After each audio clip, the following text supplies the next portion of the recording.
The call comes at 2:47 p.m. on a Tuesday, exactly 6 months after I thought our nightmare was over. Mrs. Williams, this is Jenny from Bright Horizons Daycare. We need to discuss Tyler's behavior today. I grip the phone tighter, my knuckles white against the plastic. Through the kitchen window, I can see my rebuilt garden thriving in the spring sunshine, herbs growing where Patricia once called them weeds. Tyler told Miss Sarah that his grandma said mommy is mean and lies about good people. He also asked when Grandma Pat was coming back to make Daddy happy again. The words hit like ice water. Patricia Williams has been in federal prison for 6 months, serving time for elder fraud, property theft, and manipulation. Yet somehow, her poison still courses through my family's veins. I. When did he say this? During circle time. Mrs. Williams, given your family's situation and our mandatory reporting requirements, I have to ask, has anyone been in contact with Tyler about his grandmother? CPS. Child Protective Services. The three letters that still wake me in cold sweats. The weapon Patricia wielded so expertly against me. No one, I whisper. No one has been in contact. But even as I say it, I know it's not entirely true. Robert has been taking Tyler to therapy sessions with Dr. Phillips, the same Dr. Phillips that Patricia recommended before her arrest. The same Dr. Phillips who diagnosed me with postpartum psychosis based on Patricia's testimonies. Flashback 6 months earlier. The Thanksgiving that changed everything. Let me tell you how we got here. How a woman I'd never met before my wedding day nearly destroyed everything I loved. How I learned that sometimes the most dangerous predators were the mask of loving grandmothers. It started on November 22nd, the night before Thanksgiving. I was in our kitchen, flour dusting my Northwestern University apron, preparing what I'd planned to be the perfect holiday meal. Turkey brining in the garage, cranberry sauce simmering on the stove, pumpkin pie cooling on the counter. Robert was upstairs giving Tyler his bath, their laughter echoing through our suburban Chicago home. We'd been married 3 years, and I still felt that warm flutter when I heard them together. My brilliant, analytical husband, the man who could debug the most complex code at his tech company, completely undone by a 2-year-old's giggle. Back then, I thought our biggest challenge was deciding whether Tyler should call Robert's mother Grandma or Grammy when she visited next month. The doorbell rang at 10:47 p.m. I remember the exact time because I glanced at the microwave clock, wondering who could possibly be visiting so late. Through the peephole, I saw a silver-haired woman in a designer coat, surrounded by matching luggage that probably cost more than our monthly mortgage. Patricia Williams, Robert's mother. The woman I'd met exactly twice at our wedding and Tyler's baptism. Surprise, she announced when I opened the door, her arms spread wide as if expecting an embrace. I know I'm early, but the house sold faster than expected. Robert said any time was fine. Behind her, a taxi driver was unloading what looked like enough luggage for a month-long vacation. Patricia, we weren't expecting you until Christmas. Oh, nonsense. Robert texted me weeks ago. She was already pushing past me into our foyer, her sharp eyes taking inventory of everything, the family photos on the console table, Tyler's toy trucks scattered near the stairs, my grandmother's antique vase that held fresh flowers from our garden. These roses are completely wrong for this space, she announced, dropping her purse on our antique bench. And really, Emily, artificial flowers would be so much more practical with a small child around. They weren't artificial. I'd cut them from our garden that morning. Robert, she called up the stairs. Surprise. The text messages. Robert appeared at the top of the stairs, Tyler wrapped in a superhero towel in his arms. His face cycled through confusion, surprise, and something I couldn't quite identify, guilt. Mom? What are you doing here? I thought. Show her the messages, darling. Patricia's voice had that particular steel underneath silk quality I'd later learned to fear. The ones where you said I could come anytime. With Tyler still in his arms, Robert awkwardly pulled out his phone. His thumb scrolled for a moment before his face fell. Oh God. Mom, when you asked about Thanksgiving, I said, of course, anytime, but I meant next year, or Christmas, or 3 weeks ago, Robert. Patricia's voice was patient, long-suffering. You said it, and I quote, Mom, you know you're always welcome here. Anytime you need us, after Dad's funeral, after I sold the house you grew up in, after I've been alone for 8 months. I thought you meant it. I watched my husband's face crumble. Robert's father had died suddenly of a heart attack the previous Christmas Eve. The funeral had been a blur of sympathy casseroles and Robert's quiet grief. Here's what I didn't know then. Patricia had been planning this moment for months. Every tearful phone call about being so lonely in that big house. Every mention of how difficult it was to manage on her pension.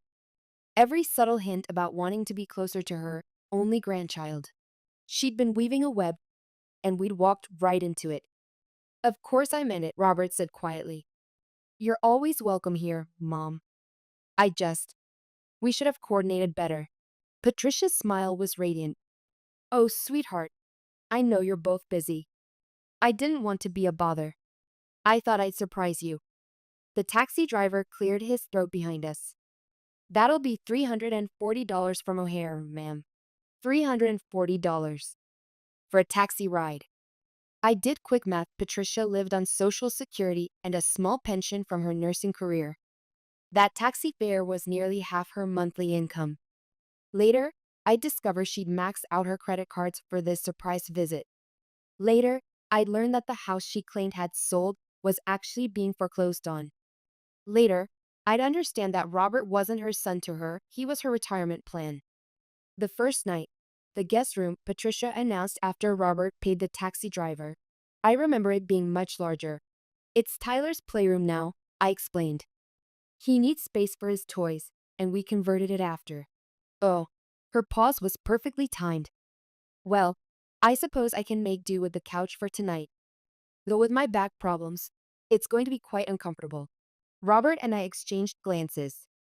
His mother was 65, in excellent health from what I could see, but she was already rubbing her lower back with one hand, her expression pained. Mom, you can't sleep on the couch, Robert said immediately. Emily, maybe we could move Tyler's toys to our room temporarily? And there it was. The first test. The first moment where Robert chose his mother's comfort over our family's established routines. Robert, Tyler needs his play space. And tomorrow is Thanksgiving. I have 12 people coming for dinner. 12 people? Patricia's eyebrows rose. Oh, honey, you've planned too much. At your age, with a small child? I remember when Robert was Tyler's age, I never attempted anything so ambitious. At my age, I was 32. She'd been 25 when Robert was born. I can handle it, I said firmly. I've been planning this for weeks. Of course you can, Patricia said soothingly. Though with my nursing background, I can't help but notice how tired you look. Are you getting enough rest? Eating enough iron-rich foods? The stress of hosting such a large gathering. She was already in our hallway, opening doors, peering into rooms. Tyler's nursery, our master bedroom, the bathroom. Taking inventory. This will do nicely, she announced, standing in Tyler's playroom doorway. Robert, could you help me move these toys? Just temporarily, of course. I watched my husband, the man who never backed down from a challenge at work, who'd once presented to a room of Fortune 500 CEOs without breaking a sweat, begin picking up Tyler's building blocks. Robert, don't. He paused, a handful of Legos in his palm. Emily, it's just for a few days. It's his room. It's a playroom, Patricia corrected gently. Children Tyler's age don't need dedicated play spaces. In my day, children played outside or in the family room where parents could supervise properly. In her day, it would become her favorite phrase, wielded like a weapon against every decision I made as a mother. Tyler's confused morning. I lost the battle over the playroom that night, but I won a small victory in keeping Tyler's bedtime routine intact. Patricia had suggested that all this structure wasn't healthy for a growing boy, but I held firm. The next morning, Thanksgiving Day, I woke to silence. Complete, unsettling silence. Tyler was an early riser, always up by 6:30 a.m. demanding pancakes and juice. But it was 7:45, and I could hear Robert's shower running in our ensuite bathroom. No Tyler chatter from downstairs. I found them in the kitchen. Patricia, fully dressed in a spotless cream blouse and slacks, was feeding Tyler what looked like chocolate cake for breakfast. "It's coffee cake," she explained before I could speak. "My grandmother's recipe. Much more nutritious than those sugary cereals you give him." Tyler's face was smeared with chocolate and his eyes had that slightly manic gleam that came from too much sugar on an empty stomach. "Gamma made cake," he announced, bouncing in his high chair. Gamma said no more yucky oatmeal. Oma. Not Grandma Patricia. Not Grammy. Gamma. Like she'd been part of his vocabulary his entire life. "He was crying when he woke up," Patricia explained, washing dishes in my sink with aggressive efficiency. "Poor thing was calling for you, but you looked so exhausted last night. I thought I'd let you sleep in." I glanced at the clock. My turkey needed to go in the oven in 30 minutes. My guests would arrive in 5 hours. And my 2-year-old was having a sugar crash before 8 a.m. This is when I should have known. This is when every maternal instinct I possessed should have been screaming warnings. But Patricia was so reasonable, so helpful, so concerned about my well-being. "Thank you," I heard myself saying. "That was thoughtful." Patricia beamed. "Oh, sweetheart, I'm here to help. You've been doing this all alone for so long, it's time you had some support." All alone. As if Robert had been deployed overseas instead of working 40-hour weeks downtown. The Thanksgiving disaster. The dinner was a catastrophe, though not in any way my guests could have articulated. Everything looked perfect. The turkey was golden, the sides were expertly seasoned, my table was set with the good china and my grandmother's lace tablecloth.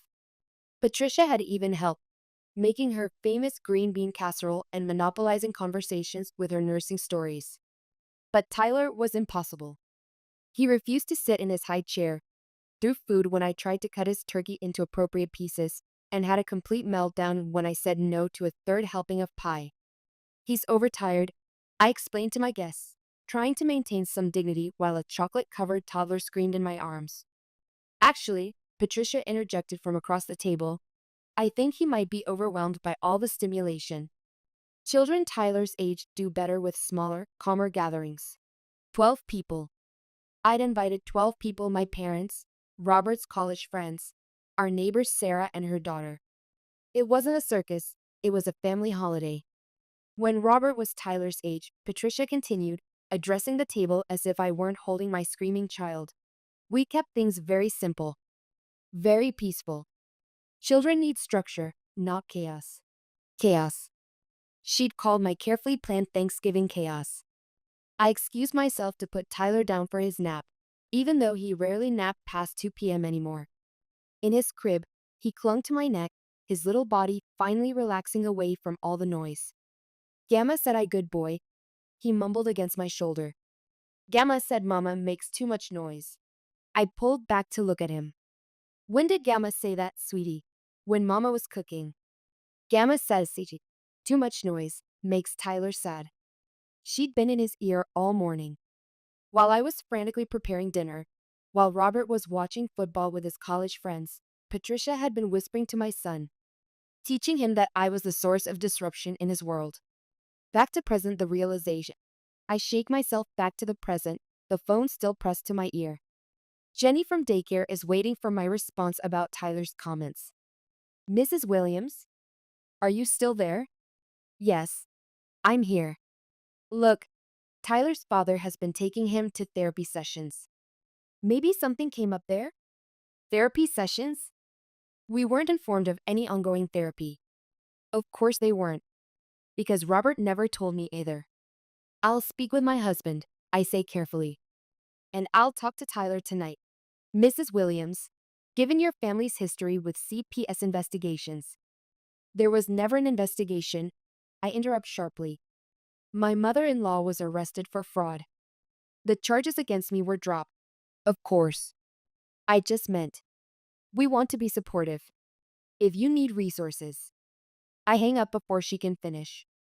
My hands are shaking again, just like they did 6 months ago when Patricia's web of lies nearly cost me everything. But here's what I've learned. Predators like Patricia Williams don't just disappear. They leave sleeper cells behind. little bombs of poison that keep exploding long after they're gone. I grab my keys and head for the door. It's time to have a conversation with Dr. Phillips. Dr. Phillips's office, the confronting. Dr. Phillips's office hasn't changed. Same beige walls, same motivational posters about healing and family communication. The same man behind the desk who once told Robert that I was suffering from paranoid delusions with postpartum onset. Mrs. Williams. He greets me with professional warmth.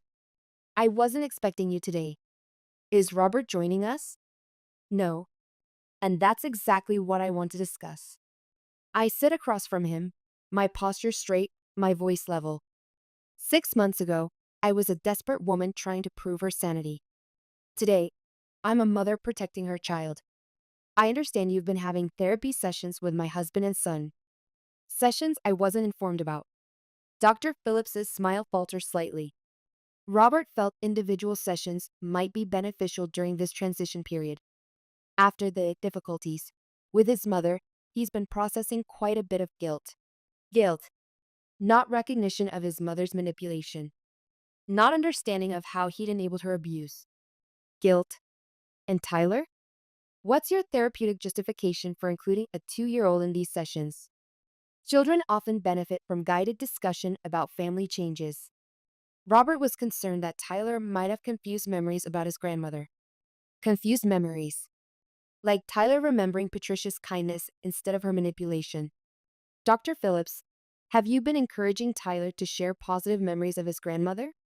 His pause tells me everything. I believe it's important for children not to demonize family members. Even in difficult situations like yours, maintaining some positive associations. Stop. I hold up my hand. Stop right there. Patricia Williams is a convicted felon who systematically destroyed families for years. She manipulated my husband into questioning my mental health. She filed false reports trying to get my child removed from my care, and she attempted to steal our home through forged documents. Mrs. Williams, I understand you're still processing trauma, but vilifying. I'm not vilifying anyone. I'm stating facts that were proven in federal court. I lean forward, my voice dropping to a whisper. Are you in contact with Patricia Williams? The question hangs in the air like a bomb waiting to explode. That would be highly inappropriate, he says finally. That's not an answer. Mrs. Williams, I think you're projecting your anxiety. My son told his daycare teacher that Grandma Pat said Mommy lies about good people. He asked when she's coming back to make Daddy happy. Those aren't confused memories, Doctor. Those are recent conversations. I stand up, pulling out my phone. I'm going to ask you one more time. Are you facilitating contact between my son and Patricia Williams? Dr. Phillips looks at his hands. Robert feels Tyler should understand that families are complicated. That sometimes good people make mistakes. Good people. I laugh. But there's no humor in it. Doctor, do you know what Patricia Williams did to the Thompson family in Denver? Or the Miller family in Phoenix? Have you bothered to research the woman you're helping my husband rehabilitate in my son's mind? His silence is answer enough. These sessions end today, I say firmly. If my husband wants therapy, he can find a therapist who wasn't recommended by his manipulative mother. And if you continue seeing my son without my consent, I'll file complaints with your licensing board and report this conversation to my attorney. I'm at the door when he speaks. Mrs. Williams, Robert is concerned about your stability. After everything that happened, I turn back slowly. My stability? I was the one who uncovered Patricia's fraud. I was the one who gathered evidence of her crimes. I was the one who protected my family while my husband was being manipulated. And I'll do it again if I have to. Home of the conversation with Robert. Robert's car is in the driveway when I get home. He's early, too early for a normal workday. I find him in the kitchen, making Tyler a snack that looks suspiciously like more chocolate. Where were you? He asks without looking up. Tyler's daycare called. They said you seemed upset. I was at Dr. Phillips' office. His hand stills on the plastic spoon. Emily, I don't think you need therapy right now. We talked about this. I wasn't there for therapy. I was there to find out why our son is talking about his imprisoned grandmother like she's coming back. Tyler looks up from his chocolate pudding, his face brightening. Gamma coming back. Daddy said maybe. The room goes silent except for the hum of our refrigerator. Robert. My voice is deadly calm. What did you tell our son? He sets down the spoon, his jaw tight. I told him that sometimes people make mistakes. That doesn't make them bad people. She's in federal prison. She's my mother. And there it is. The line that was never really crossed, even after everything. Even after Patricia's arrest, her conviction, the mountain of evidence proving her deliberate manipulation, and Robert still sees her as his misguided mother rather than the predator she actually is. This is what I should have understood 6 months ago. Winning against Patricia wasn't enough. As long as Robert couldn't see her clearly, she'd always have a way back into our lives. Tyler, sweetie, go play in the living room for a few minutes. Mommy and Daddy need to talk. After he's gone, I face my husband across our kitchen island. Are you in contact with her? She calls sometimes. She's allowed phone calls. And you answer. She's in prison, Emily. She's lost everything. She's an old woman who made some bad choices. Stop. I hold up my hand. Just stop. Bad choices? Robert, she forged our signatures on loan documents. She filed false reports to try to get Tyler taken away from me. She systematically destroyed other families before us. I know what she did. But I also know she raised me. She loved me the best way she knew how. She didn't love you. She owned you. There's a difference. His face hardens. You can't understand. You had normal parents who supported your choices. My mom, after my dad died, I was all she had. And there's the root of it. The guilt that Patricia planted when Robert was 8 years old and his father died of a sudden heart attack.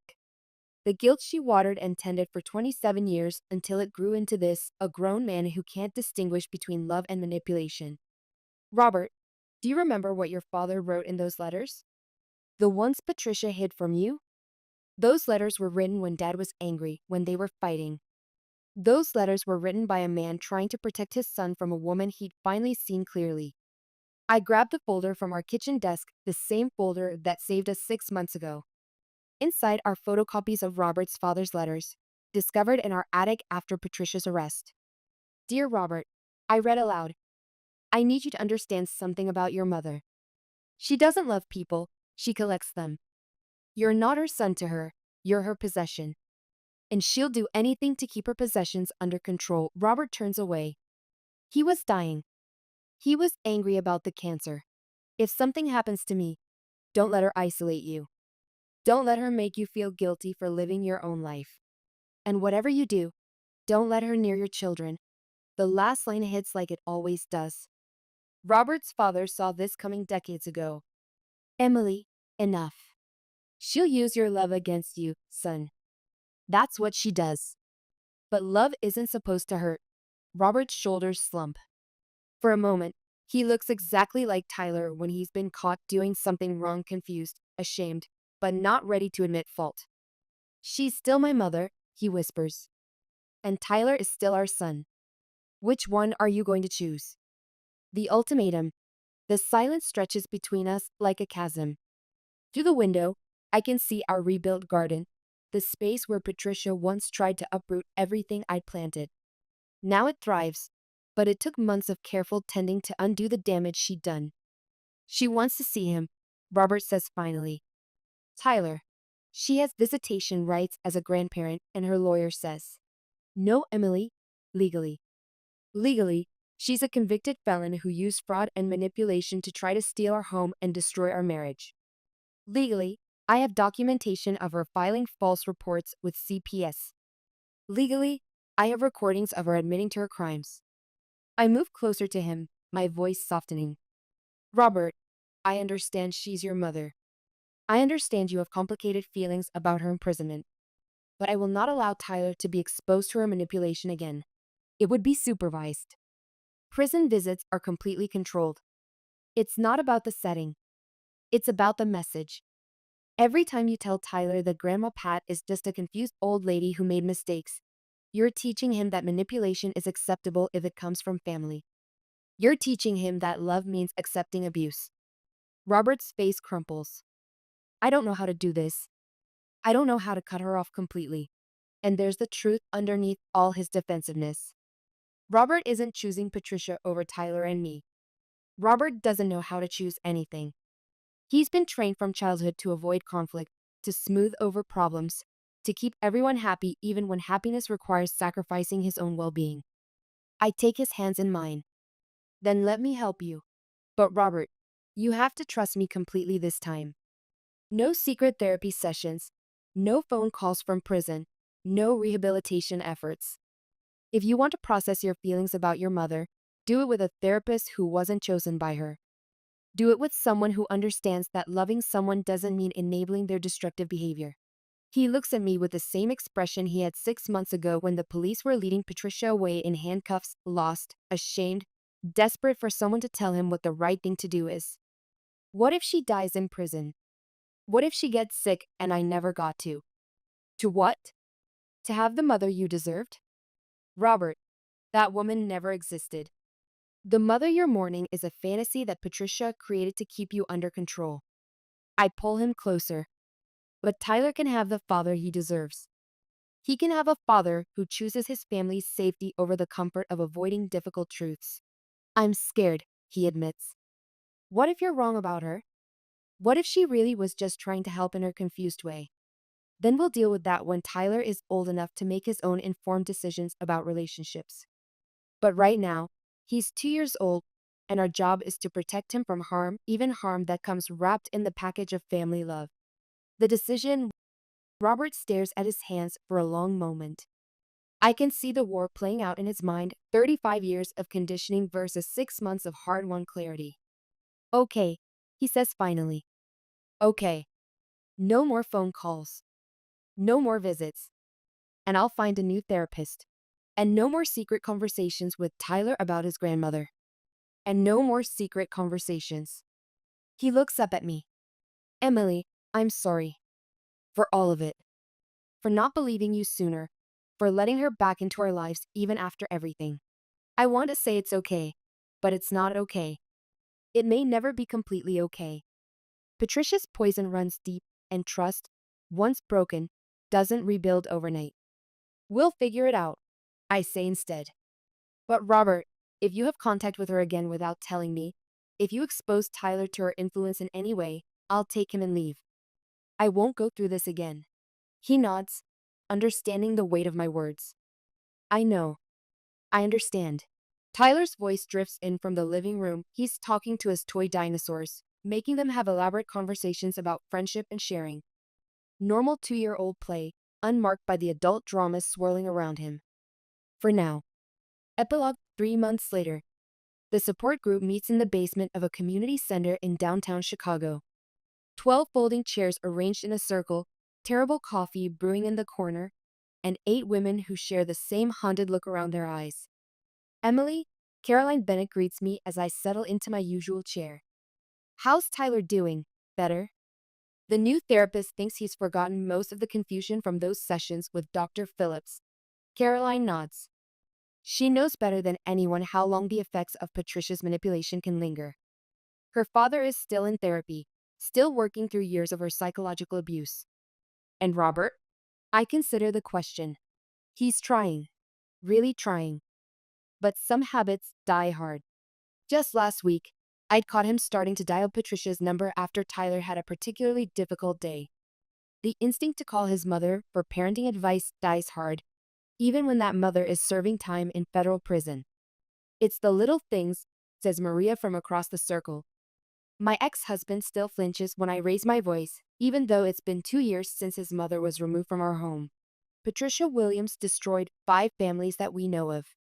There are probably more that we'll never identify. Each of us in this circle represents years of careful rebuilding, of learning to trust our instincts again, of teaching our children the difference between love and control. Has anyone heard from her recently? Asks Janet, whose family was Patricia's first known target. She wrote to Robert last month, I admit. The letter was intercepted by her victim services officer. Apparently, she's not supposed to have contact with any of her victims' families. But she tried. The letter had been short but devastating in its effectiveness. My dearest son, I think of you and precious Tyler every day. I know I made mistakes, but everything I did was out of love. I hope someday you'll forgive a foolish old woman and let me meet my grandchild properly. Mistakes. Foolish old woman. Even from prison, Patricia was still weaving her web of self-pity and manipulation. The important thing, Caroline says gently, is that Robert brought the letter to you instead of hiding it. She's right. The old Robert, the Robert from 18 months ago, would have agonized over that letter in secret, would have wondered if maybe his mother really was just a confused old woman who loved him too much. The new Robert brought it straight to me and asked me to help him craft a response to the victim services officer about tightening her communication restrictions. Progress, not perfection. That's what recovery looks like. My daughter asked about her grandmother yesterday, Maria shares. She's 4 now, old enough to notice that other kids have grandmothers who visit and bring presents. I didn't know what to say. This is the part they don't tell you about situations like ours. How do you explain to a child that their grandmother is dangerous? How do you balance honesty with age-appropriate information? How do you protect them from manipulation without creating fear of all elderly women? I told Tyler that Grandma Pat had to go away because she made bad choices, I offer. And that sometimes people who love us don't know how to show love in healthy ways. Does he ask when she's coming back? Not anymore. His new therapist, Dr. Rodriguez, says that's normal. Children Tyler's age live very much in the present. As long as his current environment feels safe and stable, the disruption from 18 months ago fades into background noise. But I know it's not that simple. Patricia's influence on Tyler was brief but intensive.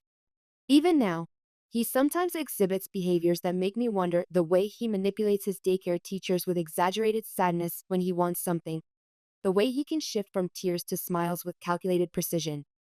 Am I paranoid or am I vigilant? Sometimes it's impossible to tell the difference.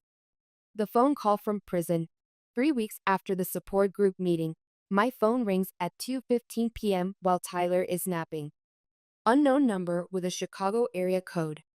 Will you accept a collect call from the Cook County Correctional Facility? My blood freezes. Patricia isn't supposed to have my number. She's not supposed to have contact with any of us. No, I say firmly and hang up. The phone rings again immediately. Same automated message. This time I accept the call, but I also hit record on my voice memo app. Emily? Patricia's voice is thinner than I remember, with a fragile quality that wasn't there before. Oh, sweetheart, thank goodness. I've been so worried about you and precious Tyler. You're not supposed to be calling me. I know, but it's an emergency. The medical staff here, they're not taking my condition seriously. My blood pressure is dangerously high, and I'm having chest pains, and they keep saying it's anxiety, but I know my own body. The same medical manipulation she used on us. Even from prison, she's playing the sick, helpless victim. Patricia, I'm hanging up. Wait. Please. Emily. I know you're angry with me, and you have every right to be. But I need you to understand. Everything I did was because I love my family. I love Robert. I love Tyler. And yes, I love you too. You're the daughter I never had. The daughter she never had. The same line she used on Jessica Miller, on Caroline Bennett, on all of us. I was wrong, she continues, her voice breaking with perfectly timed emotion. I was so afraid of losing Robert, of being alone, that I made terrible choices. But Emily, I'm paying for those choices now. I'm in prison, away from everyone I love. Isn't that punishment enough? I close my eyes, remembering the woman who stood in my kitchen 18 months ago, dismantling my family with surgical precision. This broken voice on the phone is another performance, another mask. How did you get my number? Robert. Robert visited me last week. The words hit like a physical blow. Robert visited her. Without telling me. After promising me complete transparency. He was so conflicted, so guilty about not being a good son. Emily, he loves you and Tyler, but he loves me too. Is it fair to make him choose? There it is. The hook she's been waiting to set. You made him choose when you tried to destroy his family. I was protecting him. That's what mothers do. We protect our children, even when they can't see the dangers around them. Her voice is rising now, the helpless victim mask slipping to reveal the manipulator underneath. What dangers, Patricia? A wife who loved him, a son who brought him joy, a stable home and career? You are isolating him, taking him away from his family, filling his head with ideas about independence and boundaries. I raised that boy. I sacrificed everything for him, and you waltzed in and convinced him that I was some kind of monster. And there's the truth. I didn't turn Robert against his mother, I simply existed as competition for his loyalty, and that was enough to make me a threat in Patricia's eyes. I'm hanging up now. Don't call again. Emily. Wait. Tyler. I have rights as his grandmother. Even from here, I have rights. I end the call and immediately dial my attorney. The confrontation with Robert again. Robert's key turns in the lock at 6:47 p.m. I'm waiting in the kitchen with Tyler's drawing materials spread across the island, a deliberate choice to have this conversation in a space associated with our son's innocence. Hi, honey, he calls, hanging up his jacket. Sorry I'm late. Meeting ran long. How was your visit with your mother last week? He freezes in the doorway to the kitchen. The color drains from his face so quickly I think he might faint. Emily, I can explain. She called me today. From prison. Told me you visited her. Robert sinks into the chair across from me, his head in his hands. It wasn't, I didn't plan it. I was driving past the facility after that client meeting downtown, and I needed to see her. You needed to see the woman who tried to destroy our family. I needed to understand if she was really as manipulative as everyone says, or if maybe. He looks up at me, his eyes pleading. Emily, what if we were wrong? What if she really was just a lonely old woman who went too far trying to help? And there it is. The doubt that Patricia planted is still growing, still spreading through Robert's mind like poison ivy. Robert, she forged legal documents. She filed false CPS reports. She tried to have me committed to a psychiatric facility. What part of that seems like trying to help to you? I know. I know all that. But seeing her in that orange jumpsuit looking so small and frail. Emily, she's 65 years old. She's lost everything. Her house, her freedom, her relationship with me and Tyler. Maybe that's enough punishment. I pull out my phone and play Patricia's call from earlier. Robert's face cycles through recognition, guilt, and finally, understanding as he hears his mother's voice shift from vulnerable victim to angry manipulator within the span of 2 minutes. She's still doing it, he whispers when the recording ends. She'll always be doing it. That's who she is. Robert stares at the phone as if it contains a poisonous snake. She told me you were keeping Tyler from her out of spite, that you were using my guilt about her imprisonment to control me. And you believed her? Part of me did. His admission is barely audible. Part of me wanted to believe her because believing her would mean this whole nightmare was just a misunderstanding that could be fixed. I reach across the island and take his hands. They're shaking slightly. Robert, I need you to understand something. Your mother didn't end up in prison because I'm vindictive or controlling. She ended up in prison because she committed serious crimes against multiple families over many years. The evidence against her was overwhelming. I know that logically. But emotionally. Emotionally, you're still that 8-year-old boy whose mother told him he was responsible for her happiness. Robert's eyes fill with tears. How do I stop feeling guilty for choosing my wife and son over my mother? You stop thinking of it as a choice between people and start thinking of it as a choice between healthy and unhealthy relationships. Patricia doesn't love you, Robert. She owns you. And ownership isn't love. Tyler's voice drifts in from the living room where he's playing with his building blocks, humming a song from daycare. Happy, oblivious to the adult drama swirling around him. I don't want him to go through this, Robert says, nodding toward Tyler's voice. I don't want him to grow up feeling responsible for other people's emotions. Then we teach him the difference between love and manipulation. We teach him that healthy relationships don't require sacrificing your own well-being. And we model those lessons by making the hard choices ourselves. Robert wipes his eyes. No more visits. No more visits. No more phone calls. No more phone calls.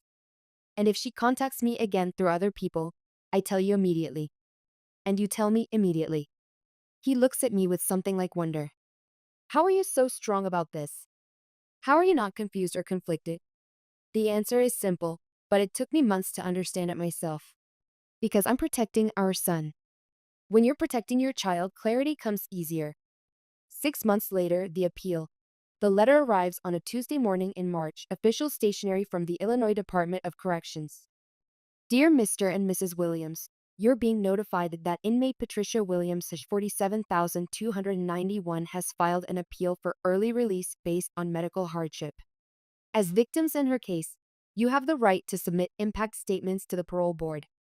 I set the letter down carefully on our kitchen counter. Through the window, I can see Tyler in our backyard, now almost 3 years old, helping Robert plant new herbs in the garden space that Patricia once tried to destroy. They're laughing together, my husband and my son, their heads bent over a small basil plant. Robert is teaching Tyler how to gently pat the soil around the roots, how to give plants the care they need to thrive. This is what family should look like. Not the twisted power dynamics that Patricia called love, but this two people choosing to nurture something together. My phone buzzes. A text from Caroline Bennett. Did you get the letter about Patricia's appeal? Just now. I text back. Medical hardship? High blood pressure and diabetes. Same conditions she claimed to have when she was manipulating our families. Of course. Patricia is still playing the victim, still using medical concerns as weapons of manipulation. But now she's doing it from behind bars, where her audience is parole officers instead of vulnerable family members. Are you writing an impact statement? Caroline asks. I look out the window again. Tyler has dirt on his face and joy in his eyes. Robert is patient with him, encouraging his small hands as they work together in the earth. Yes, I text back, but not for the reasons she expects. The impact statement to the Illinois Parole Board. My name is Emily Williams. I am writing to oppose the early release of Patricia Williams, inmate 47,291, based on her petition for medical hardship. Patricia Williams systematically destroyed my family over the course of 18 months. She used elaborate manipulation tactics including false medical claims, forged legal documents, and psychological abuse to attempt to steal our home, destroy our marriage, and gain custody of our son. But this statement is not about what Patricia Williams did to us. This statement is about what she continues to do. Even from prison, Patricia Williams has attempted to contact members of my family through illegal phone calls, unauthorized letters, and manipulation of our previous therapist. She has shown no remorse for her crimes and no understanding of the harm she caused to multiple families. The medical conditions Patricia Williams claims are preventing her from serving her full sentence are the same conditions she claimed to have during the commission of her crimes. Medical records from her arrest show no evidence of the serious health issues she now claims are life-threatening. Patricia Williams is not a confused elderly woman who made mistakes.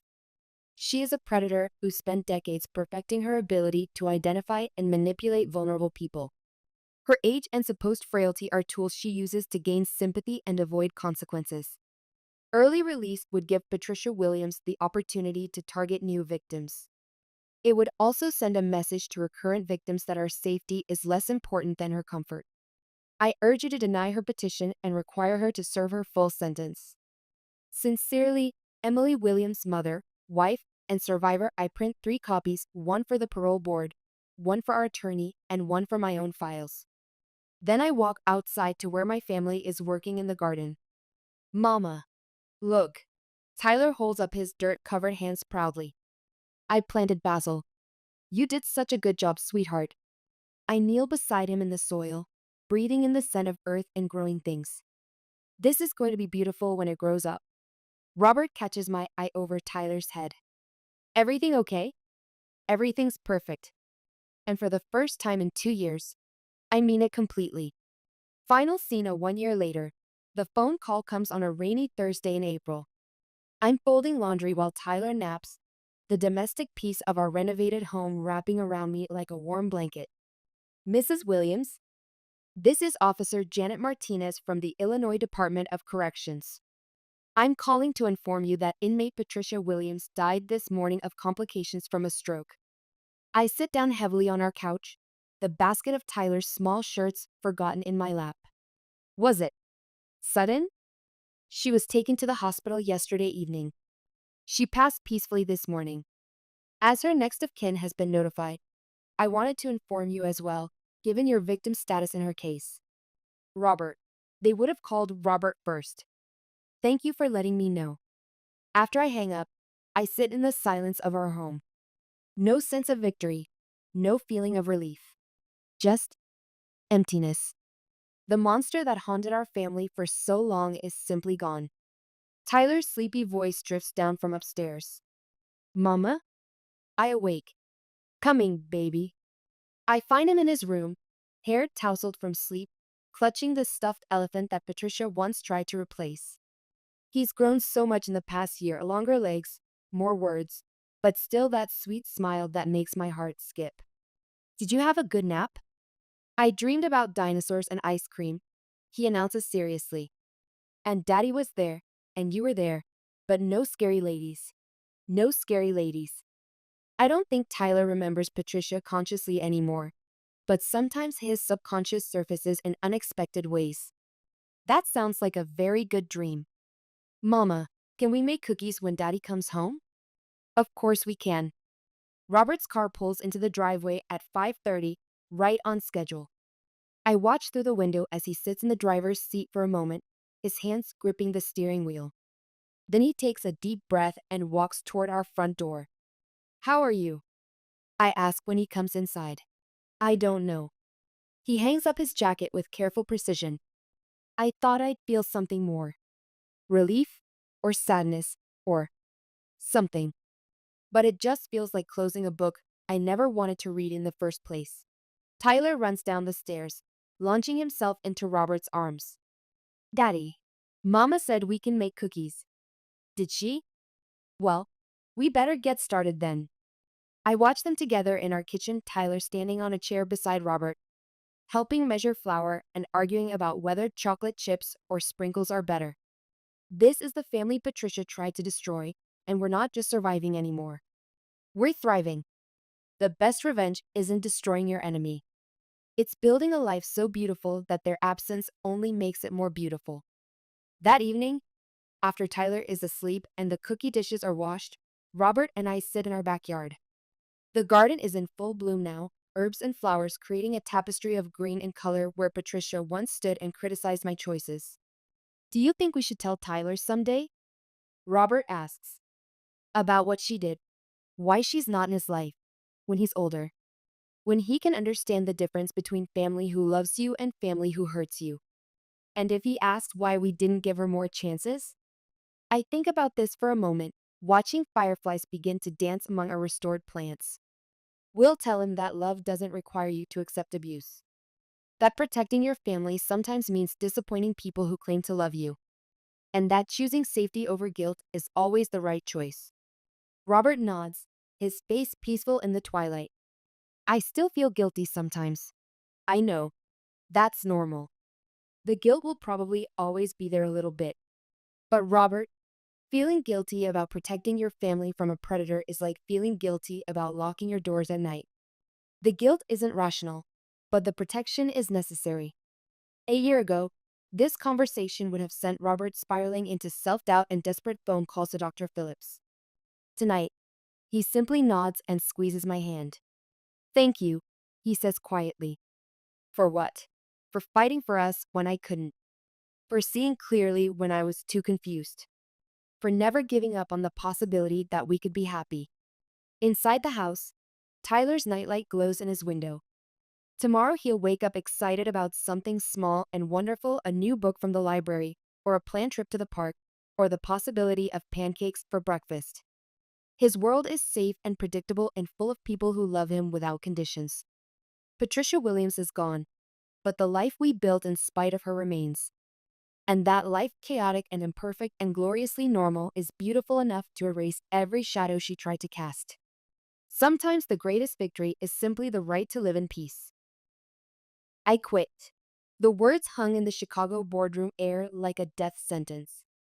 Three simple syllables that would destroy everything my family had built over 30 years. But as I looked at their shocked faces, Mother's perfectly applied makeup couldn't hide her horror. Jessica's mouth agape, Father's face turning that dangerous shade of red, I felt nothing but relief. Sarah, you can't be serious. Mother's voice cracked, her composure finally breaking. After everything we've given you. Given me? I laughed, the sound echoing off the glass walls of our downtown office. You want to talk about what you've given me? Let's talk about that. I opened my laptop, fingers steady despite the earthquake I was about to unleash. This is my resignation letter, effective immediately. The Henderson account? The one you've been panicking about for the past week? They're coming with me. The silence was deafening. Outside, Lake Michigan sparkled in the afternoon sun, indifferent to the corporate dynasty crumbling in this corner office. You can't take our clients. Father's voice was barely controlled rage. That's theft, is it? Let me read you something. I pulled up an email on my phone. This is from Robert Henderson himself, sent this morning. Dear Sarah, after 30 years of working with you personally, we've decided to follow your expertise wherever it takes us. Consider this our formal notice that Henderson Group will be terminating our contract with Brennan Holdings effective immediately. Jessica's face went white. Mother gripped the edge of the conference table so hard her knuckles matched her pearls. How? Mother whispered. How did I steal your biggest client?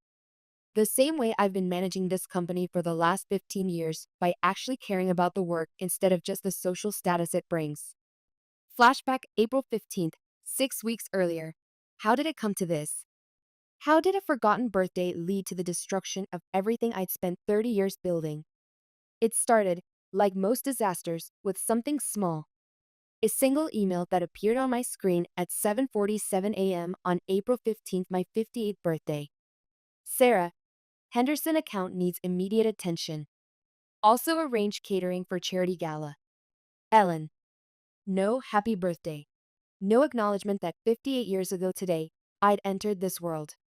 Just another task list from my mother, treating me like her personal assistant rather than the CFO who'd kept this company profitable for the last decade. I stared at the email, sitting in my corner office with its panoramic view of downtown Chicago. The Willis Tower pierced the morning sky, and somewhere far below, the city was waking up to another day of ambition and betrayal. 30 years of award plaques line my walls, outstanding performance. CFO of the Year. Excellence in financial leadership. All of them bearing my name, none of them ever acknowledged by the people who mattered most. Mother had done this before. Every year, something was always more important than my birthday. The memory hit me like a physical blow.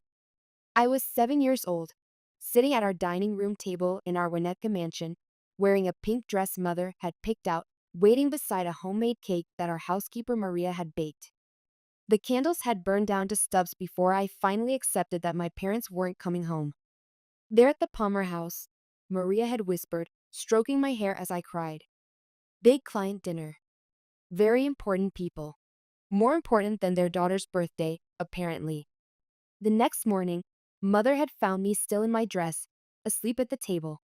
Oh honey, she'd said, not with sympathy, but with mild annoyance. You didn't wait up all night, did you? You know business comes first. You'll understand when you're older. I understood now. I understood that I'd been waiting my entire life for crumbs of affection from people who saw me as nothing more than a balance sheet. Deeper flashback, the foundation of neglect. Mother hadn't always been this way. Once, long ago, she'd been different. Ellen Brennan had been a scholarship kid at Northwestern, brilliant and driven, determined to claw her way out of poverty through sheer force of will. She'd met my father during her senior year, Robert Brennan III, heir to a modest investment firm, handsome enough, but not particularly bright. What he lacked in intelligence, he made up for in connections. Mother had married up, but she'd never forgotten what it felt like to be hungry. That hunger had driven her to transform Father's small family business into a Chicago powerhouse. She'd been ruthless, brilliant, unstoppable. But somewhere along the way, maintaining her position had become more important than the family she'd built to secure it. I was born into her ambition, not her love. David had escaped early, recognizing the toxic dynamics before they could poison him completely.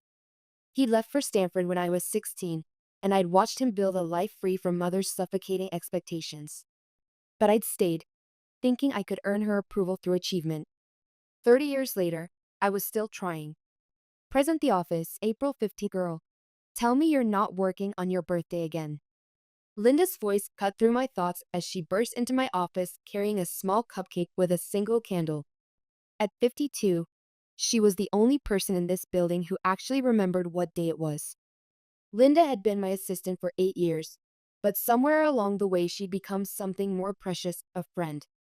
She was the only person who'd noticed when I worked through pneumonia, the only one who'd asked about my divorce, the only one who remembered I existed as a human being rather than just a profit center.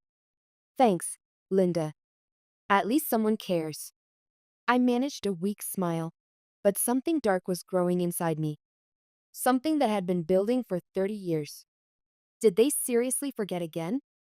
She glanced at my computer screen, seeing Mother's email. Unbelievable. Even after, she stopped herself, but I knew what she was thinking.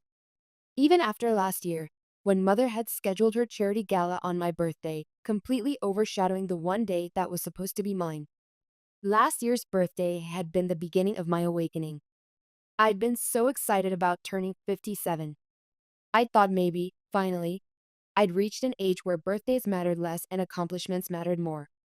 I'd been planning to ask Father about succession planning, about finally getting the recognition I'd earned. Instead, I'd walked into the office to find Mother coordinating catering for her Save the Children gala scheduled for my birthday evening. When I'd mentioned the conflict, she'd actually looked confused. Oh honey, you're too old for birthday parties anyway. Besides, we're raising money for orphans. Surely that's more important than cake? Orphans. She'd chosen hypothetical orphans over her own daughter. The pattern emerges. It wasn't just forgetting. It was a systematic erasure of my existence. The gifts over the years told the story better than words ever could. Christmas presents that were clearly regifted. I'd seen the same Hermes scarf on Mother's Instagram 3 months before she surprised me with it. The tag was still attached, marking it as a gift from the Stevenson account, one of Mother's social climbing targets. Birthday jewelry that was always slightly the wrong size, as if they'd forgotten my measurements along with everything else about me. Size 6 rings when I wore size 7. Bracelets too small for my wrists. Earrings for pierced ears when mine hadn't been pierced since college. Each piece of jewelry was a reminder that they didn't really see me. Clothes from Jessica that came with tags still attached, purchased in whatever size she assumed I wore. Usually 2 sizes too small, because in Jessica's mind, I was still the college freshman she remembered rather than the 58-year-old woman I'd become. But the worst part wasn't the thoughtless gifts. It was watching Jessica get everything I'd ever wanted. Jessica had waltzed into the company 5 years after my MBA, armed with nothing but a communications degree and a smile that could charm clients out of their life savings. Within 6 months, she was making more than I did. Within 2 years, Father was talking about her natural leadership potential. She made twice my salary for half the work, and everyone pretended that was normal. Her mistakes were learning experiences that built character. My mistakes were catastrophic failures that threatened the company's reputation. When she lost the Morrison account by showing up drunk to a presentation, Father blamed me for not supervising her properly. When I increased our profit margins by 15%, Mother credited it to team effort. Father had started grooming Jessica to take over the company when she was 28. I was 58 and still waiting for that conversation. Present the decision point, I pulled up my banking app, scrolling through months of careful planning. Every regifted scarf, every borrowed piece of jewelry that was never returned, every thoughtless present I'd been selling them online, piece by piece. The total made me smile. $50,000. Enough for something they'd never expect. It had started as petty revenge. Mother's gift of a Chanel handbag still in its shopping bag, receipt included, clearly purchased by her assistant as an afterthought. I'd listed it on a luxury consignment site out of spite, then watched in amazement as it sold for $3,000 within hours. That's when I realized their carelessness could fund my freedom. The Hermes bracelet Jessica had borrowed for her engagement party and never returned? $2,500. The diamond tennis bracelet father had given me for Christmas 3 years running, apparently buying in bulk from his jeweler? $4,000 each. The vintage Rolex watch for my 30th birthday, beautiful but clearly chosen by someone who didn't know I was allergic to metal watch bands? $8,000. Each sale was a small act of liberation. Linda, I said, turning my laptop around. What do you think about Napa Valley? Her eyes widened as she saw the luxury resort package on my screen. Auberge du Soleil, the crown jewel of wine country hospitality. 5-star accommodations, private villa, personal concierge, infinity pool, and a wine cellar that costs more per night than most people made in a month. Sarah, that's like stupid expensive. Exactly. I clicked book now on the most exclusive package I could find. Villa suite with private deck, personal sommelier, spa services, private yoga instructor, and photographer to document every moment. Your family's going to lose their minds when they find out. That's the best part. They won't know until I'm already gone. The adrenaline hit me like a drug. For 30 years, I'd been the reliable one, the one who cleaned up everyone else's messes, who worked weekends and holidays while they enjoyed their lives. I'd missed college friends' weddings to handle mother's charity event emergencies. I'd canceled vacation plans to manage father's client crises.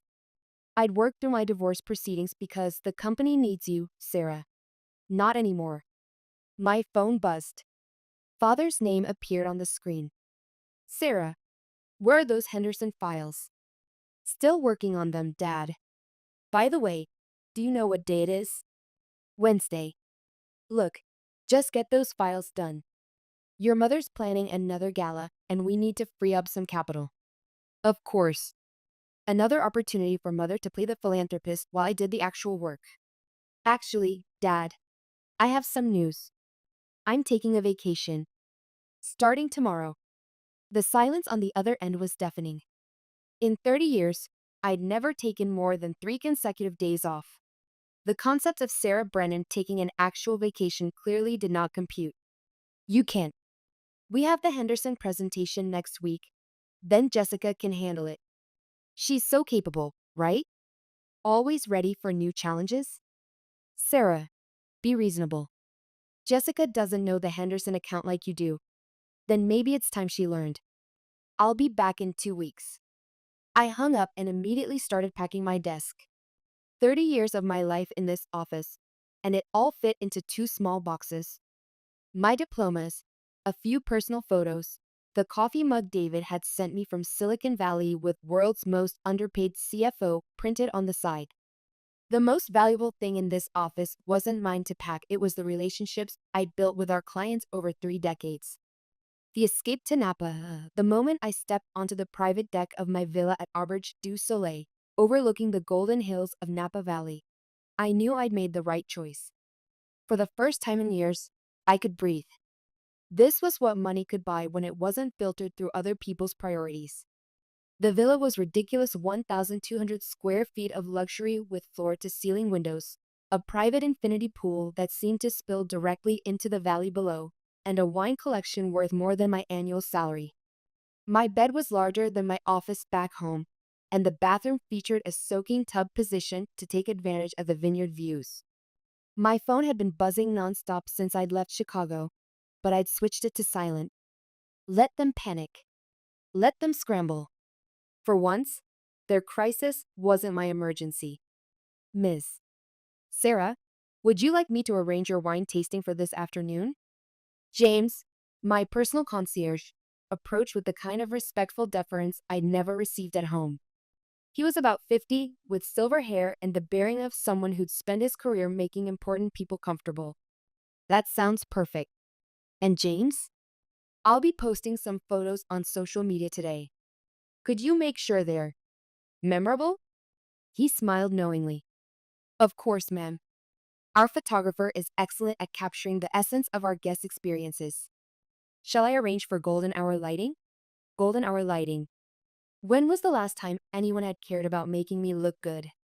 I settled into a lounge chair beside my private infinity pool and opened Instagram. Time to let my family know exactly what they were missing. The first photo was simple, my feet propped up against the infinity pool's edge, endless vineyard views in the background, a glass of Cakebread Cellars Chardonnay catching the afternoon light. Caption: sometimes you have to choose yourself first. Hash Napa Valley hash worth it hash birthday treat. That hashtag would get their attention. Within minutes, the comments started pouring in. From Mother: call home immediately. This is highly inappropriate. From Jessica: what is this? Where are you? The Henderson meeting. From various family friends: looks amazing. Which resort? We should plan a trip. From Carol in HR: living your best life. You deserve this. I ignored the family drama and responded to Carol: never too late to put yourself first. Wine country is magical. Let them read between those lines. I ordered a bottle of their finest Cabernet Sauvignon, a 2018 Inglenook that costs more than most people's monthly car payment. When it arrived, presented by a sommelier who explained its terroir with the passion of a poet, I took another photo. The wine glass catching the golden hour light. My manicured hand visible paid for with the money from selling Mother's gift of last year's regifted bracelet, diamond rings sparkling. Caption: life is too short for cheap wine and cheaper affection. Hash know your worth. That should really get them going. Flashback: the accumulation of slight. Every slight, every dismissal, every moment I'd been treated as less than, it all led to this. I remembered the day I graduated with my MBA from Northwestern. Top of my class, summa cum laude, president of the Student Investment Club, job offers from Goldman Sachs and Morgan Stanley waiting on my desk. I'd been ready to take on the world. But father had cornered me at the graduation party. Those Wall Street firms will chew you up and spit you out, Sarah. Family business is different. We take care of our own. Take care of our own. What a joke. I'd turned down Goldman Sachs to join the family firm, thinking I was making a smart long-term investment in my future. Father had patted my shoulder and said, good girl. Now you can really help the family business grow. Help, not lead. Not innovate. Not transform. Help. I'd been helping for 30 years, and where had it gotten me? Jessica had waltzed in 5 years later with a communications degree from a state school and immediately been given the title of Director of Client Relations, a position that had never existed before her arrival. Within 6 months, she was presenting my financial analysis to clients and taking credit for strategies I developed. I'd increased profits by 40% during my tenure. Jessica's greatest achievement was not getting any clients sued. Never mind that I navigated us through 2 recessions and a global pandemic. Never mind that clients called me directly because they trusted my judgment over anyone else's. Never mind that I'd personally saved the Henderson account 3 times when Jessica's incompetence nearly lost them. None of that mattered because I wasn't the daughter they wanted me to be. The daughter they wanted was charming and social, someone who looked good at charity galas and could make small talk with politicians' wives. Someone who enhanced their social status rather than their bank balance. I was useful, but I wasn't decorative. In Mother's world, that made me expendable. The strategic revelation: that evening, I made the call that would change everything. Not to my family, but to the Henderson Group, our biggest client, the one I'd been managing personally for over a decade. Mr. Henderson, it's Sarah Brennan. I wanted to give you a heads up about some changes at our firm that might affect your account. Robert Henderson had been my client longer than Jessica had been alive, metaphorically speaking. I'd started managing his portfolio when he was just starting to see serious returns on his tech investments. Now he was worth north of $50 million, and our management had made him comfortable enough to enjoy it. Sarah, you sound different. Everything all right? Actually, I'm taking some time to reassess my career options. I wanted to discuss the future of your account management. We talked for 40 minutes. By the end of the call, I had his agreement to follow me wherever I went. You know, Sarah, I've been wondering why I never dealt with anyone else at your firm. Every time I called, they transferred me to you. Every strategy session, every quarterly review, every crisis, it was always you. That's because I've been your primary manager since day one, Mr. Henderson. I know your portfolio better than I know my own.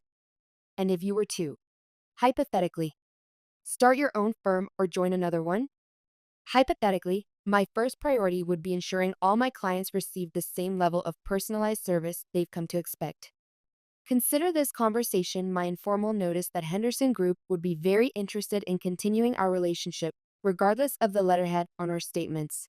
I posted one more photo that night, me raising a glass of champagne against the backdrop of the Napa sunset, wearing the diamond earrings I'd bought with money from selling every thoughtful gift my family had ever given me. The earrings were beautiful Art Deco style, something I'd chosen for myself rather than accepting whatever happened to be convenient for the gift giver. The caption read, "Here's to new beginnings and knowing your worth. When people show you who they are, believe them. Hash authentic living, hash self-worth, hash Napa Vibes." The likes and comments poured in, but I turned off my phone and slipped into the infinity pool. For the first time in decades, I floated on my back and looked at stars unobscured by Chicago's light pollution. The water was perfectly heated, the wine was settling pleasantly in my system, and somewhere far away, my family was probably having the first honest conversation about my value they'd had in years. Tomorrow would bring more strategic moves. Tonight was for remembering what peace felt like. Day 2 escalation. I woke up to 17 missed calls and 43 text messages. The family panic was reaching critical mass. Good. James appeared with breakfast on my private deck, fresh fruit, artisanal pastries, and coffee that probably cost more per cup than I usually spend on lunch. The morning light on the vineyards was spectacular, and our photographer was already setting up for what James called lifestyle documentation. Any special requests for today's shoot, Miss Sarah? I'd like some shots that really capture the exclusivity of the experience. Money can't buy happiness, but it can buy excellent revenge. He didn't even blink. Clearly, he'd dealt with scorned family members before. I opened my laptop and started my second phase of warfare. LinkedIn posts that would reach every important contact in Chicago's financial district. Taking some time for reflection in Napa Valley. Amazing how clearly you can think when you're not constantly putting out other people's fires. Grateful for this opportunity to reassess what truly matters. Hash leadership, hash self-care, hash wine country wisdom, professional, dignified, and absolutely calculated to make my absence felt in every corner of our business ecosystem. The responses started immediately. Well deserved, Sarah. You work harder than anyone I know. Napa is perfect for strategic planning. Big changes ahead? About time you took a real vacation. Hope you're considering new opportunities. That last one was from Jennifer Walsh, headhunter for executive positions. Interesting. My phone rang. David's name appeared on the screen, my older brother, the one who'd had the wisdom to leave the family business years ago and start his own tech company in Silicon Valley. Sarah, I just saw your LinkedIn post. Please tell me you're not having a midlife crisis in wine country. I laughed, really laughed, for the first time in months. The opposite, actually. I'm having a midlife awakening. Mom called me at 6 a.m. Chicago time. Something about you abandoning your responsibilities and destroying the family name? She used the phrase, destroying the family name, about me taking a vacation. Oh, it gets better. Apparently you've lost your mind and are making a spectacle of yourself. Jessica called crying about some Henderson meeting that's falling apart without you. The Henderson meeting that they scheduled without consulting me, for an account they've never managed, using strategies they didn't develop? Bingo. So what's the real plan here? And please tell me you're not going back to that office to get manipulated into feeling guilty. David understood the family dynamics better than anyone because he'd escaped them. At 60, he was running a successful fintech company that specialized in democratizing investment tools for small businesses. He tried to recruit me multiple times over the years, but I'd always been too loyal to leave. Too stupid to leave. More like it. Actually, I was hoping you might have some advice. About starting over at 58. The pause on the other end told me everything I needed to know. Sarah, are you saying what I think you're saying? I'm saying I'm done being their unpaid emotional labor coordinator. I'm done cleaning up messes I didn't make. I'm done being invisible. It's about damn time. And for what it's worth, my CFO position just opened up. Marcus is retiring next month, and I've been dreading trying to replace him. You want a job where your contributions actually matter? A job where my contributions actually matter. What a concept. David, that's incredibly generous. But I couldn't just, Sarah, stop. You're the best financial mind I know. You've been wasted at that firm for decades. I'm not offering charity. I'm offering you the chance to finally work somewhere that deserves your talent. I felt tears threatening for the first time since this whole thing started. But they weren't tears of sadness. Can I think about it? Take all the time you need. But Sarah, don't go back there thinking you can fix things. Some relationships can't be repaired, only escaped. Wise words from someone who'd escaped 15 years earlier. The power play. That afternoon, I made a series of calls that would reshape the Chicago investment landscape. Wilson Associates, another longtime client who'd been assigned to Jessica, but always requested me for important decisions. They were very interested in discussing their future account management needs.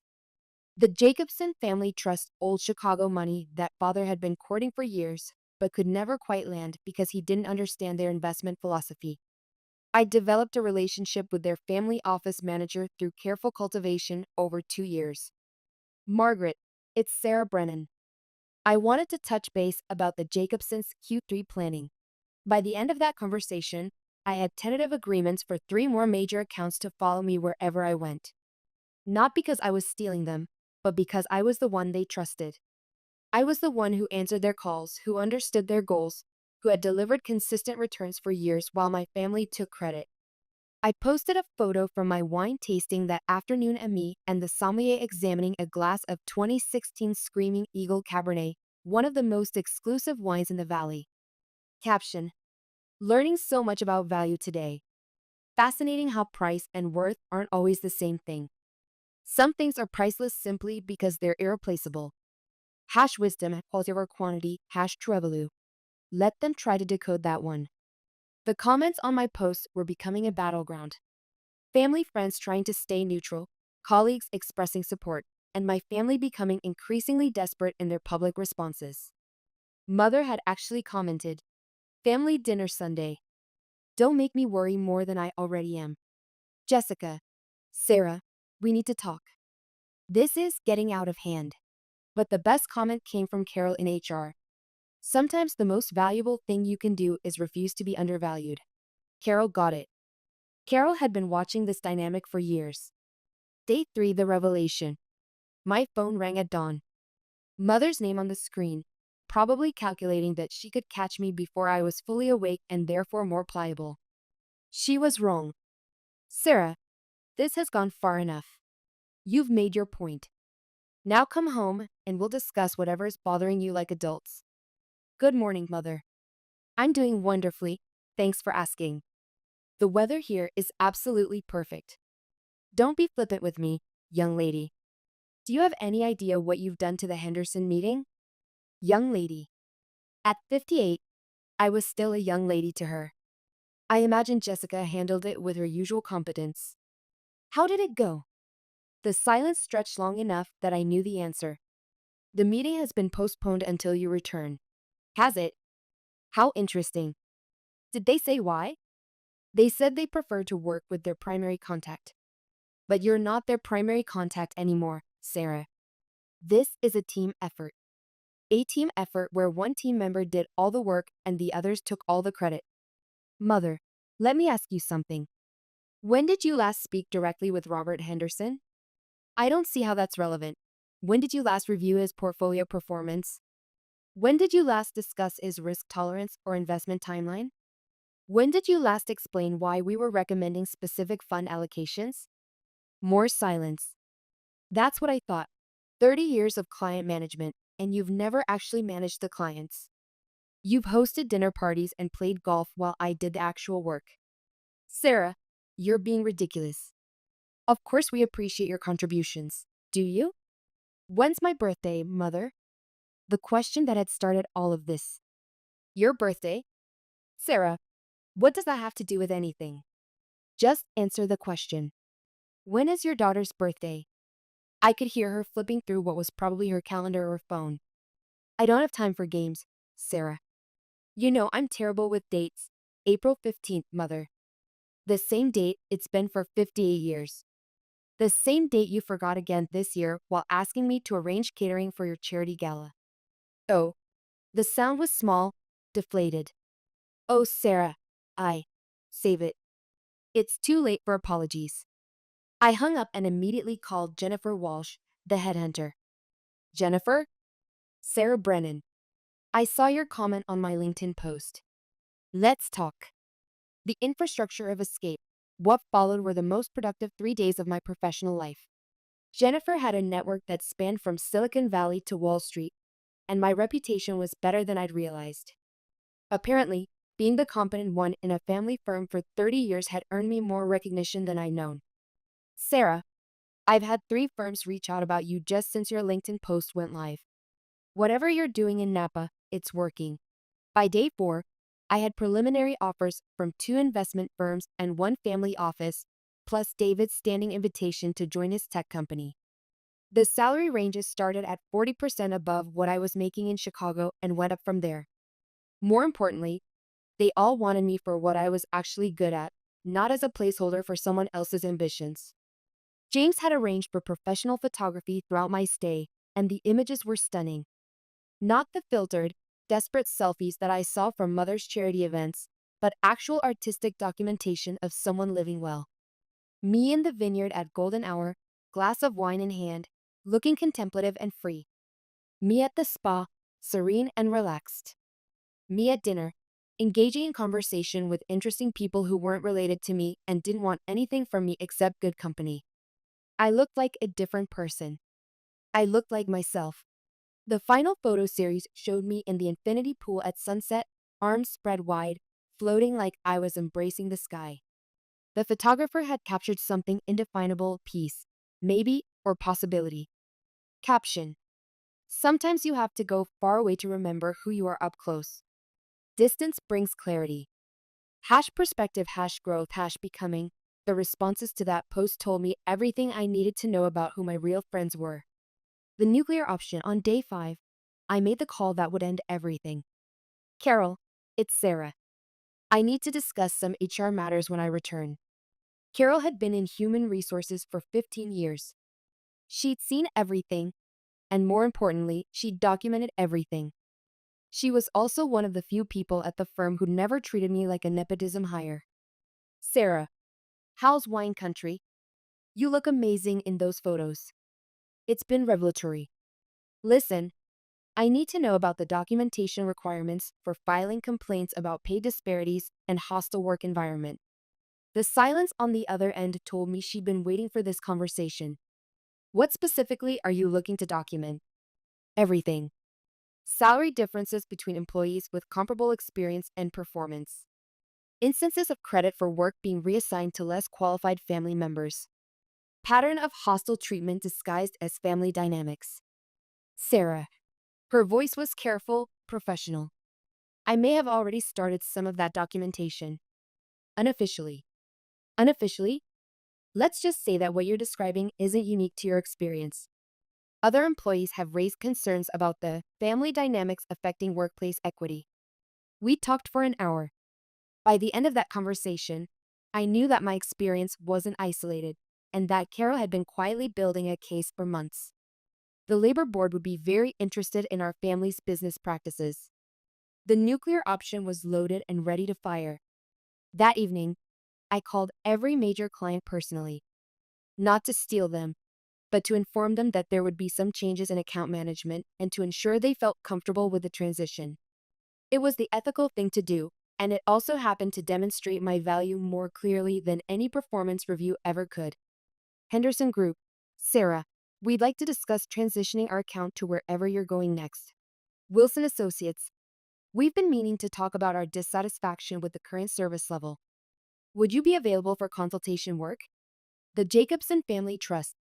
Margaret mentioned you might be exploring new opportunities. We'd like to discuss our future needs. By the end of the week, I had verbal commitments from clients representing roughly 60% of the firm's revenue. Not theft. not corporate espionage.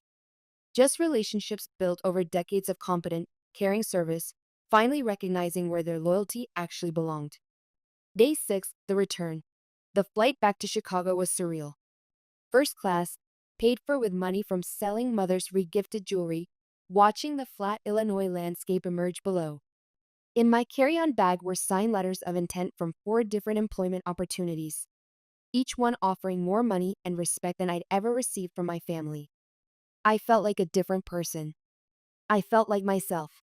Linda was waiting at my office when I arrived Monday morning, grinning like she'd won the lottery. Girl, you will not believe what happened while you were gone. Try me. Jessica completely melted down during the Henderson meeting. She didn't know the portfolio structure, couldn't explain the investment rationale, and when Mr. Henderson asked about the Q3 projections, she actually suggested he talk to someone who understands numbers better. I nearly choked on my coffee. She told our biggest client that she doesn't understand numbers? It gets better. Your mother tried to step in and save the situation, but she hasn't looked at a financial statement since the Clinton administration. She started talking about family values and personal relationships while Mr. Henderson sat there asking increasingly specific questions about his portfolio performance. How did it end?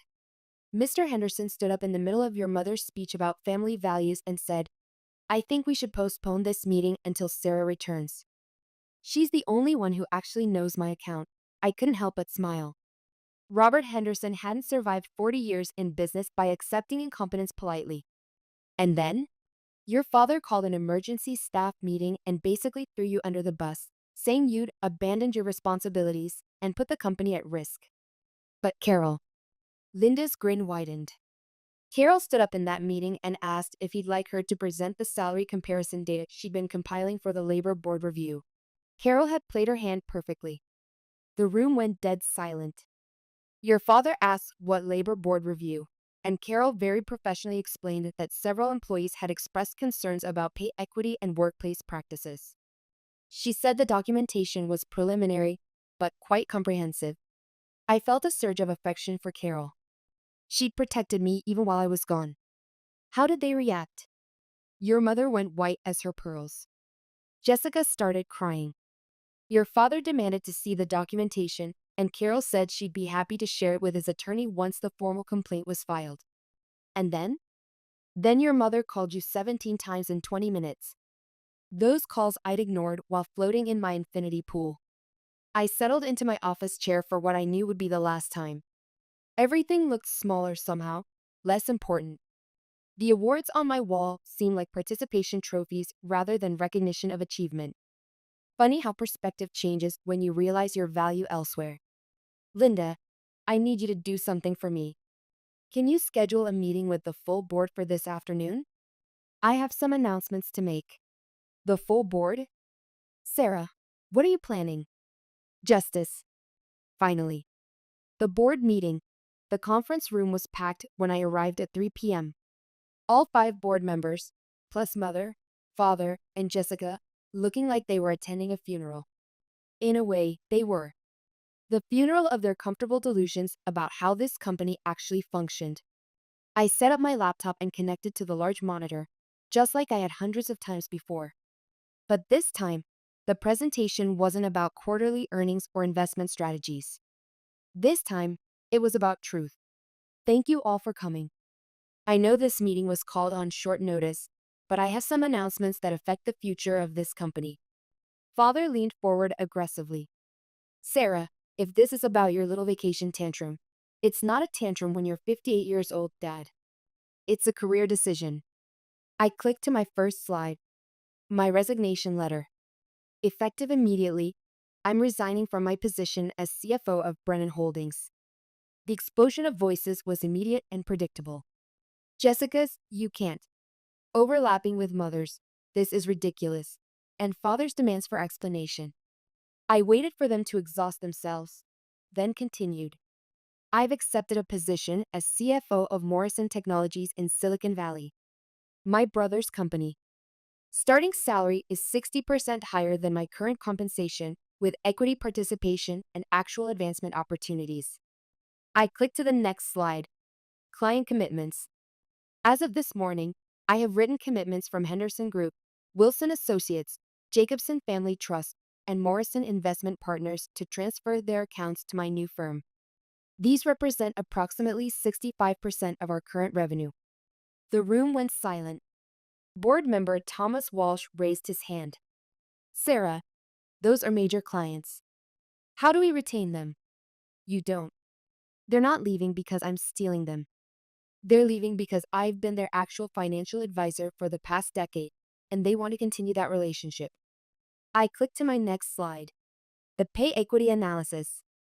This presentation, compiled by our HR department, shows compensation disparities between family and non-family employees. You'll notice that family members consistently receive higher compensation for lower performance metrics. Jessica's face was turning red. That's not fair. I have different responsibilities. Yes, you do. You have the responsibility of looking good at social events while I do the actual financial work. Unfortunately, clients prefer competence to charisma. Mother stood up, her voice shaking with rage. How dare you humiliate this family in front of the board? I'm not humiliating anyone, Mother. I'm presenting facts. The same way I've been presenting facts for 30 years while you ignored them. I clicked to my final slide, the transition plan.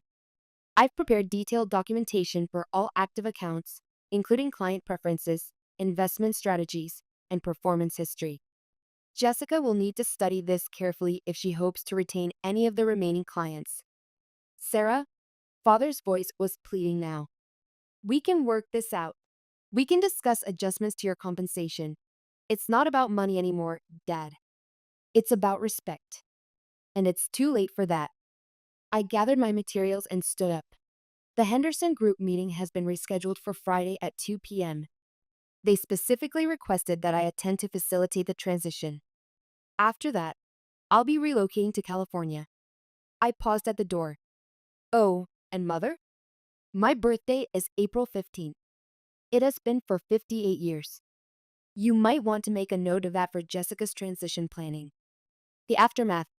The next 3 days were a whirlwind of exit interviews, client transitions, and the kind of honest conversations my family had been avoiding for decades. Mother tried everything from guilt to bribery to threats, but the contracts were already signed, the commitments already made. I was finally free. The Henderson Group meeting was a masterpiece of professional courtesy wrapped around personal vindication. Robert Henderson spent 20 minutes praising my work over the years, specifically noting my attention to detail, my understanding of his long-term goals, and my ability to explain complex financial concepts in accessible terms. Sarah has been the best financial advisor we've ever worked with. Professional, knowledgeable, and genuinely committed to our success. Then he looked directly at Jessica and added, "We'll be sorry to lose that level of service." The implication was clear. They weren't confident they'd receive it going forward. Mother and father sat through the entire meeting looking like they were attending their own execution. Jessica took notes frantically, trying to absorb 30 years of relationship building and institutional knowledge in a single afternoon. It was impossible, and we all knew it. After the clients left, Mother cornered me in my office one last time. "Sarah, please. We can fix this. We can change. Your family." I really looked at her for the first time in years. She was 78 years old, still beautiful in that carefully maintained way that money could buy. But there was something desperate in her eyes now. Something that looked almost like fear. For the first time, I felt sorry for her. "Mother, I've spent 58 years trying to earn your love and respect. I'm not spending whatever time I have left doing the same thing. But the business will survive or it won't. That's not my responsibility anymore." I handed her a wrapped box. "This is for you. Consider it a retirement gift." She opened it to find the fake Birkin bag, the one she'd given me for Christmas 3 years ago, the one I'd had authenticated during my investigation of all their generous gifts. "It's a very good fake, Mother. Almost convincing. Like a lot of things in this family." Her face crumpled, and for a moment she looked her age. "Sarah, I never meant. I know. That's the problem. You never meant any of it. I walked out of that office for the last time, carrying my two small boxes and 30 years of hard-won wisdom. Epilogue 6 months later, I'm sitting on the deck of my new home in Palo Alto, laptop open, reviewing quarterly reports for Morrison Technologies. The view isn't Lake Michigan, but the Santa Cruz Mountains have their own beauty, and the satisfaction of working for a company that values my contributions is worth more than any scenic vista. My phone buzzes with a text from Linda, who left Brennan Holdings 3 months after I did. Saw the news about the labor board settlement. $2.3 million? Nice. Also, Henderson Group officially terminated their contract yesterday. Apparently, Jessica tried to modernize their investment strategy without consulting them first. I smile and take a sip of Napa Valley Cabernet. I've maintained my taste for good wine, though now I can afford it with money I actually earned rather than money saved from selling regifted jewelry. The bottle was a gift from David, celebrating our best quarter since I joined the company. Morrison Technologies' valuation had increased 40% since my arrival, partly due to the financial restructuring I'd implemented and partly due to the new clients who'd followed me from Chicago. Real gifts from people who actually know me. What a revolutionary concept. My birthday is next month, 59 years old, and for the first time in my life, I'm excited about it. David's planning a party, a real party, with people who choose to be there rather than people who feel obligated. Linda's flying out from Chicago, where she's now working for a firm that appreciates her skills. Carol is coming too, along with several clients who've become friends over the years. People who remember my birthday without needing calendar reminders. I close my laptop and pour another glass of wine. Tomorrow, I'll help David launch a new fintech product that could revolutionize small business lending. We're calling it Equity Builder, and it's designed to help entrepreneurs who've been overlooked by traditional financial institutions. Ironic that my experience being overlooked is now helping others get the recognition they deserve. But tonight, I'll watch the sunset over Silicon Valley and remember what it feels like to be valued. My phone shows 3 missed calls from Mother. Apparently, Brennan Holdings is facing a potential buyout after losing several major clients, and they want my advice on the financial implications. I delete the voicemails without listening. Some bridges are meant to be burned. Some families are meant to be chosen rather than endured. And sometimes, the best revenge isn't destruction at all, it's simply building something better from the pieces they never bothered to notice. I raise my glass to the sunset, thinking of all the birthdays I spent waiting for love that never came, all the gifts that were never meant for me, all the years I spent being invisible in my own life. Tomorrow is the first day of a life where I matter, where my contributions are recognized, where my birthday will be remembered not because it's an obligation, but because the people in my life actually care about celebrating me. Revenge, I've learned, tastes best when it's served alongside self-respect. And sometimes, paradise isn't a place you escape to, it's the life you build when you finally stop accepting less than you deserve. Sometimes, the most radical thing you can do is simply remember that you matter too.